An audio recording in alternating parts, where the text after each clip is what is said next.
एक घने जंगल में एक बहुत ही शरारती बंदर और एक सीधा साधा भालू रहते थे। वे दोनों गहरे दोस्त थे। एक दिन जंगल में घूमते हुए उन्हें जमीन पर एक पका हुआ आम पड़ा मिला।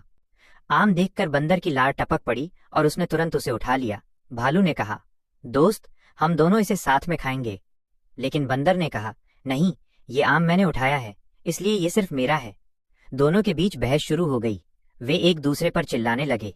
तभी वहां एक चालाक लोमड़ी आई। उसने उन दोनों को लड़ते हुए देखा और तुरंत स्थिति का फायदा उठाने की सोची। बंदर और भालू ने लोमड़ी से कहा, बहन लोमड़ी, तुम ही बताओ, इस आम पर किसका हक है? लोमड़ी ने मुस्कुराते हुए कहा, चुप हो जाओ, मैं तुम दोनों के लिए इसे बराबर बराबर बांट देती हूँ। लोमड़ी ने आम को 2 हिस्सों में काटा, लेकिन एक हिस्सा जानबूझकर बड़ा रखा। जैसे ही बंदर ने बड़े हिस्से की तरफ इशारा किया, लोमड़ी ने उसमें से थोड़ा सा खा लिया। अब दूसरा हिस्सा बड़ा हो गया। भालू ने कहा, अब वो हिस्सा बड़ा है। लोमड़ी ने फिर से दूसरे हिस्से में से खा लिया। ये सिलसिला चलता रहा। लोमड़ी दोनों को लड़ते हुए देखती रही और धीरे धीरे पूरा आम खा गई। अंत में केवल आम की गुठली और छिलका बचा।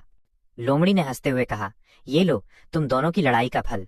तुम दोनों ने लालच में अपनी दोस्ती को दांव पर लगा दिया और कुछ भी नहीं पाया। ये कहकर लोमड़ी वहां से चली गई।